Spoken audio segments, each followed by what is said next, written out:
Ang pelikulang inaabangan ng karamihan na ang Logan ang astig na recap natin ngayon mga Juan. Ito ay isang sci-fi action drama film ng Marvel na na-release sa taong 2017, mag-relax na at mag-enjoy sa ating palabas at simulan na natin.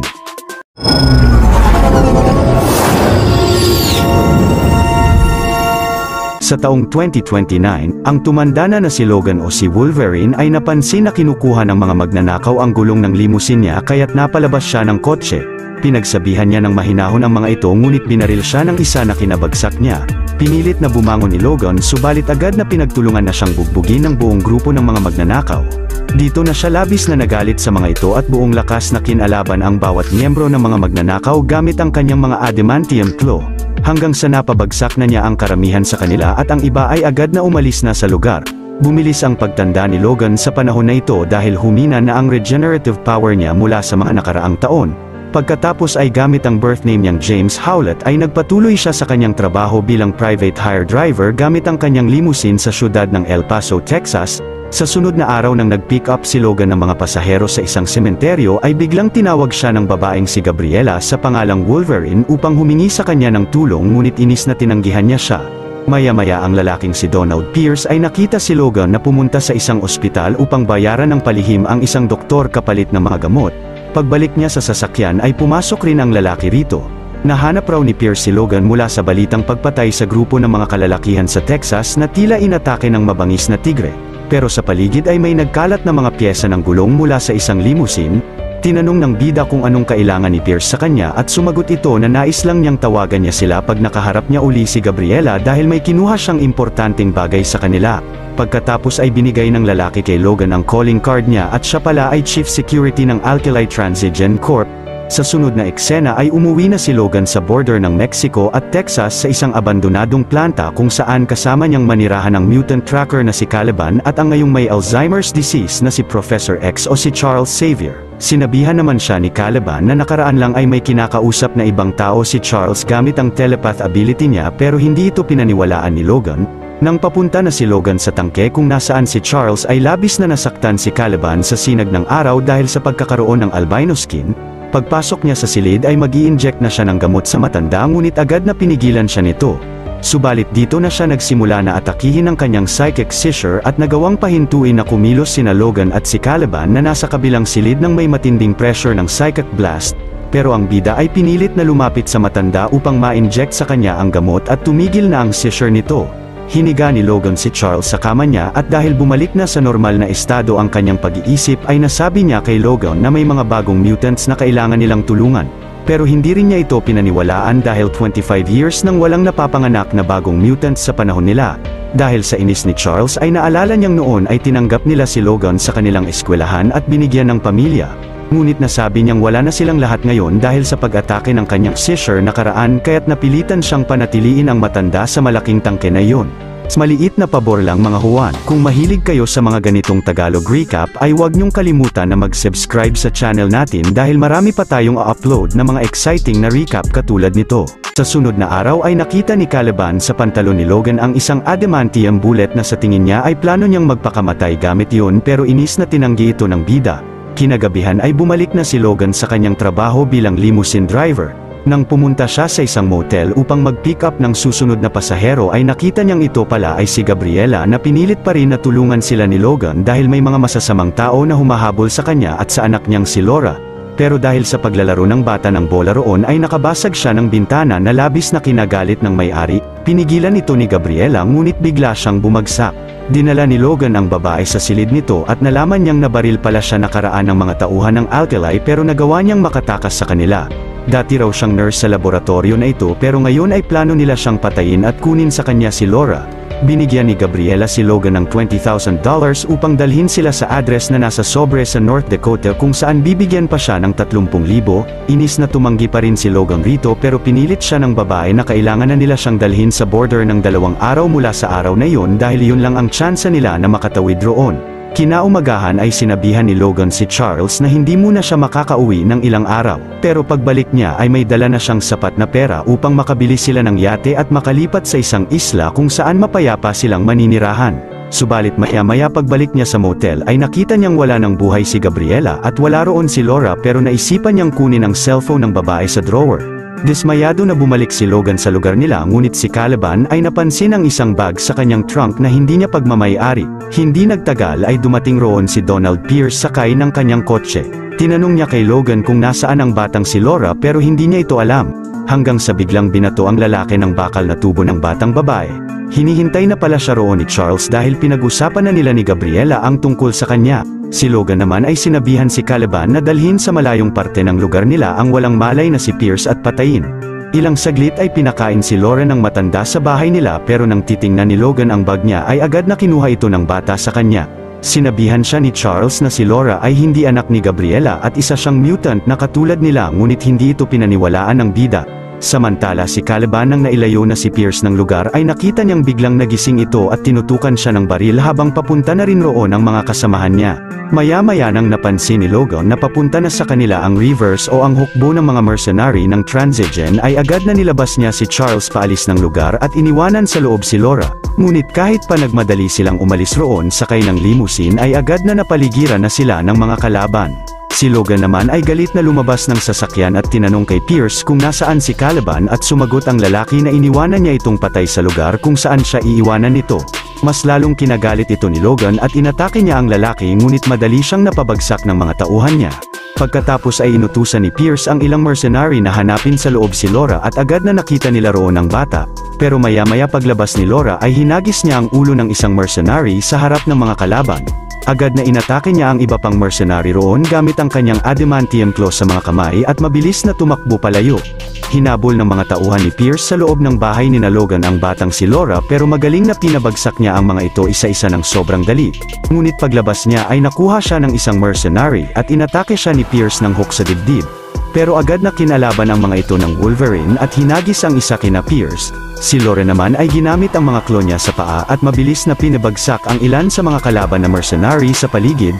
Si Logan ay nagmadaling tumakbo sa sasakyan at inatake ang mga tauhan rito ni Pierce at sumakay siya sa kotse. Samantala ang batang babae ay matapang na kumakalaban pa rin ng iba pang mga mercenary sa daan, hanggang sa lumapit sa kanya sina Logan upang tumalon siya rito at makapasok ng sasakyan.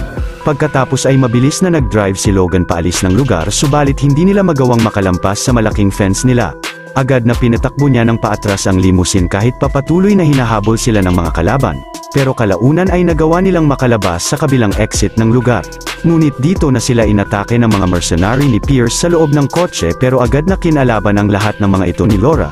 Nang nakalapit na sina Logan sa padaan na tren ay mabilis na pinatawid niya rito ang kanilang sasakyan at sa wakas ay nagtagumpay na silang makatakas kina Pierce at sa mga tauhan niya. Maya-maya ay hinarap ng mga mercenary kay Pierce si Caliban at sinabihan niya ito na tulungan sila na i-track si Logan. Tumanggi si Caliban sa lalaki subalit tinanggal nito ang cover roon upang masinagan siya ng araw na labis na kinasunog ng balat niya hanggang sa napilit siya ni Pierce. Samantala sina Logan habang nasa biyahe ay nagtakang tinanong niya ang bata kung sino siya pero sinabi ng matanda na kapansin-pansin na anak niya ito.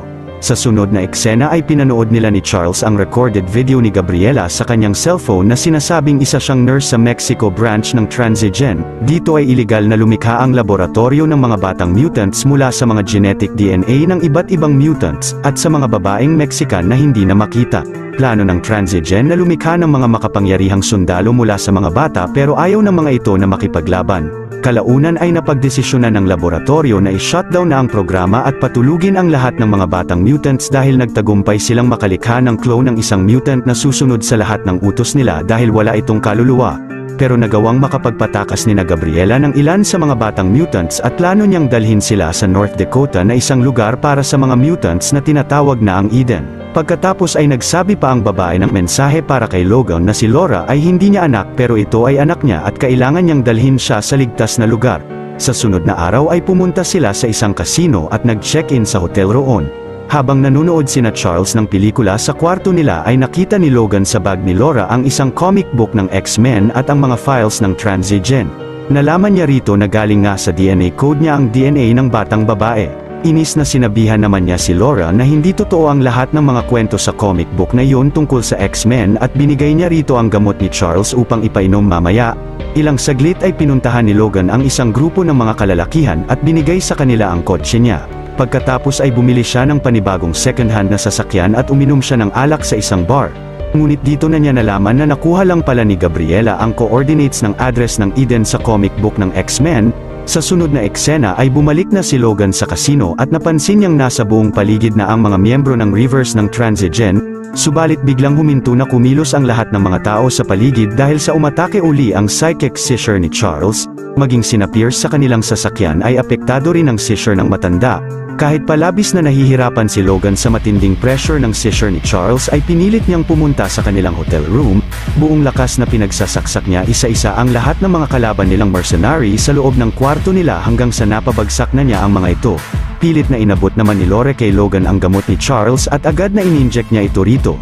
Inatake ng bata ang isa pang kalaban at nagmadaling lumabas na sila sa kanilang silid at nakita nila roon na labis na nasaktan ang lahat ng tao sa nagawa ng matanda sa kanila. Agad na sumakay ang tatlo ng kanilang kotse at mabilis na umalis sa lugar. Habang si Pierce na hindi pa nakaka-recover sa nangyari ay pinanood na lang na umalis roon sina Logan. Maya-maya sa kanilang biyahe ay kamuntikan na silang masagasaan ng isang malaking truck at ang isa pang kotse ay napunta sa gilid ng kalsada at nakatakas ang mga kabayo nila sa cage. Pero si Charles ay ginamit ang telepath ability niya upang pakalmahin at makontrol ang mga kabayo at palapitin ang mga ito sa mga nagmamay-ari sa kanila. Si Logan ay tumulong na itulak ang kotse ng pamilya at bilang pasasalamat ay inaya sila ng mga ito na maghapunan sa bahay nila. Tatanggi na si Logan sa kanila pero agad na sinang-ayunan ito ni Charles. Samantala sina Pierce ay pinuntahan ni Dr. Xander Rice at kinumbinsi niya si Caliban na patuloy na tulungan sila na matrack sina Logan dahil magpapadala raw siya ng mas epektibong nilalang na tatapos sa misyon nila na hindi mapapahamak sina Charles.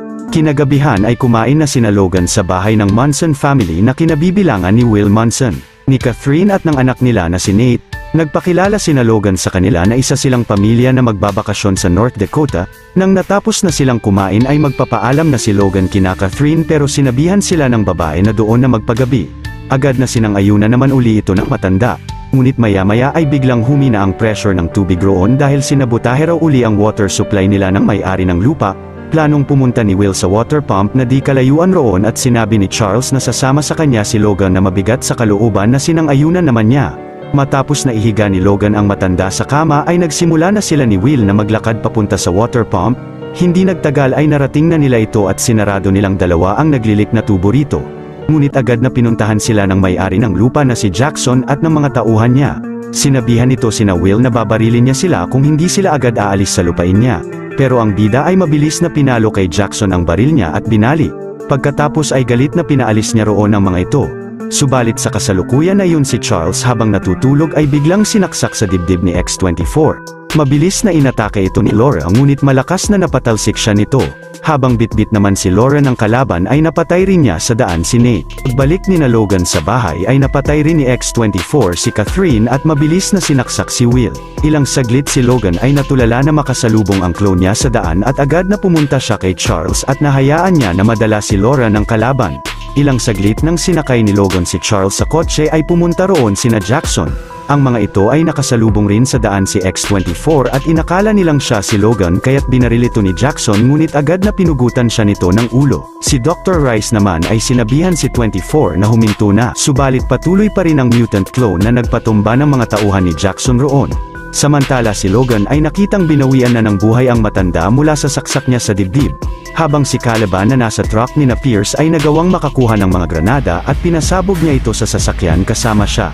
Ilang saglit si Logan ay galit na inatake ang clone niyang si X-24 at buong lakas na kinalaban ito subalit nagagawa siyang ma-overpower ng kalaban. Hanggang sa sinagasaan si X-24 ng kotse ni Will at pinagbabaril niya siya ng ilang beses kahit pa nanghihina siya mula sa saksak niya sa dibdib. Si Logan naman ay kinuha na roon si Laura upang isakay sa kanilang kotse at agad na umalis sila sa lugar. Kinaumagahan pagdating ng iba pang tauhan ng Transigen sa insidente ay tinulungan nilang alisin si X-24 sa traktora at nag-inject sa kanya si Dr. Rice ng gamot na makakapagpalakas sa mutant power niya. Maya-maya si Logan ay nilibing na si Charles sa tabing ilog na nalalapit sa pinangako niya rito na titira sila sa isang isla. Sa sunod na eksena ay nakita ni Laura ang ama na hindi na mapagana ang sasakyan nila at sa labis na galit ay pinaghahampas niya ito hanggang sa mawalan siya ng malay. Pero ang bata ay naisip na kunin ang kotse ng lalaki sa di kalayuan at dinala si Logan sa isang ospital upang gamutin ang mga sugat niya. Subalit napansin ng doktor rito na ang adamantium sa loob niya ang dahilan ng panghihina ng katawan niya at ng kanyang abilidad. Pero si Logan ay tila may ideya na sa kondisyon niya noon pa at nagpasalamat siya sa doktor at umalis na sila ni Laura sa ospital. Pagsakay nila ng kotse ay pinilit siya ng bata na puntahan ang mga kapwa niya mga batang mutant sa North Dakota. Kahit naman hindi naniniwala si Logan sa Eden na nakuha lang ni Gabriela sa isang comic book ay mabigat ang kalooban na pumayag na siya kay Laura. Samantala si Pierce na inayos ang robotic na kamay niya ay nakita ang address ng Eden sa likod ng litrato ni Laura. Sa sunod na araw dahil sa haba ng biyahe nila ay sobrang inaantok na si Logan kaya't nagpahinga muna siya saglit. Pero ang bata ay umupo sa driver's seat at siya na ang nagpatuloy na nagmaneho ng kotse. Maya-maya ay nagising ang bida na nakarating na sila sa North Dakota at tama nga siya na hindi totoo ang Eden pero ito ang napili nilang tagpuan noong nagkahiwalay sila nina Laura at Gabriela. Binigyan si Logan rito ni Richter ng gamot na galing sa Transigen na kapag ininom sa mababang dosage ay mag-e-enhance ng mutant power nila. Kinagabihan ay hindi makatulog si Logan dahil sa masamang panaginip niya at napansin siya ni Laura. Pinakita naman ng bata sa kanya ang adamantium bullet na nakuha nito sa pantalon niya. Pinaliwanag ni Logan na ang balang iyon ay magagawa silang mapatay pero tinatabi niya lang ito bilang alaala kung sino siya. Kinaumagahan ay sinabihan si Logan ni Richter na bukas bago sumikat ang araw ay tatawid sila sa border na ang ligtas na lugar para sa kanila. Ang mga impormasyon na ito ay mula sa isang babae na tumutulong sa kanila mula sa kanilang communicator.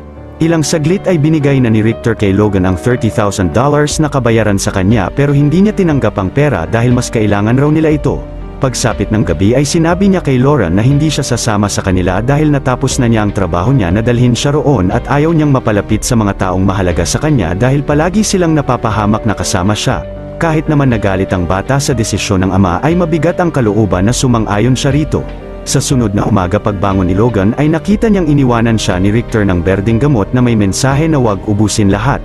Subalit ilang saglit pa ay napansin niya ang mga drones ng Alkali Transigen sa paligid kaya't agad na tumakbo siya papunta sa mga bata. Dahil naman sa labis na panghihina ay ininject niya sa sarili ang buong laman ng bote.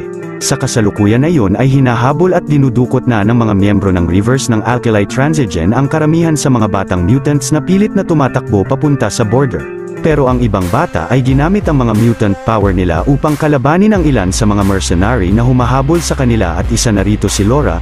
Hindi nagtagal ay nanumbalik na ang lakas ng Wolverine at buong lakas na nagpatumba siya ng mga tauhan ng Transigen sa paligid gamit ang mga adamantium clone niya. Pagkatapos ay pinagtulungan nilang dalawa ng batang si Laura na kalabanin ang karamihan sa mga mercenary sa gubat at magaling na napabagsak nila ang lahat ng mga ito roon. Ngunit napansin ni Laura na agad na nawala na ang epekto ng gamot kay Logan dahil nag-inject siya ng malaking dosage nito. Ilang saglit ay nakita nilang nahuli na ng Transigen ang lahat ng batang mutants maliban kay Laura. Nilapitan naman si Logan ni Dr. Rice at pinaliwanag niyang siya ang nagplano na magpakalat ng mutant cure sa buong mundo na nakahalo sa mga normal na kinakain at iniinom nilang produkto upang mahinto ang pagpapanganak ng mga bagong mutants. Nang sa gayon ay sila na mismo ang lilikha ng mga bagong lahi nila upang gawing super soldier at ibenta sa napakalaking halaga. Pero si Logan ay mabilis na binaril ang doktor at si Pierce sa kamay pagkatapos si Laura ay agad na umatake ng mga mercenary ng reverse sa paligid. Ngunit dito na kinalaban ang bida ng kanyang clone na si X-24 at madali siyang na-overpower uli nito dahil sa panghihina niya. Pero kalaunan ay pupugutan na niya ng ulo ang kalaban gamit ang pinto ng sasakyan ngunit nasipa si Logan ng malakas ni X-24 at agad na binaril siya ng hook sa hita ni Pierce. Si Laura naman ay galit na inatake ang clone at buong tapang na kinalaban ito gamit ang mga clone niya sa mga kamay at sa mga paa. Ang batang si Bobby ay kinuryente ang ilan sa mga kalaban sa kanilang truck at kasama ang ibang mga batang mutants ay inatake nila si Pierce. Gamit ang kanilang mga mutant power ay nagawa nilang mapagtulungan na pabagsakin ang chief security ng Transigen. Samantala si Laura na nakikipaglaban pa rin kay X-24 ay binuhos ang buong lakas rito ngunit hindi nagtagal ay nagawa siya nitong ma-overpower. Pero si Richter gamit ang kanyang kapangyarihan ay inangat ang isang truck ng Transigen at malakas na binagsak ito kay X-24. Subalit hindi nagtagal ay bumangon rito ang kalaban at mabilis na inatake si Logan. Hinila siya ni X-24 papunta sa isang nakatumbang puno at tinarak ang katawan niya rito. Pero si Laura ay dinampot ang baril sa sahig at agad na binaril ang kalaban sa ulo ng adamantium bullet. Pinutol ni Laura ang sanga na nakatarak kay Logan subalit kalaunan ay binawian na siya ng buhay habang hawak ang kamay ng anak niya. Labis na kinalungkot ng bata ang pagkamatay ng kanyang ama at maya-maya ay nilibing rin nila siya sa tabing ilog. Bago umalis si Laura roon ay tinigilid niya ang Cruz upang gawing letrang X bilang paggalang kay Logan na ang huling miyembro ng X-Men.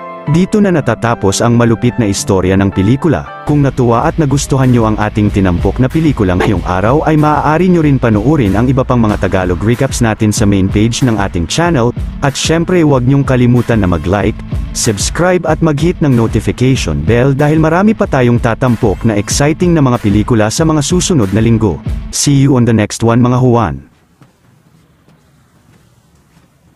You're still here. It's over. Go home.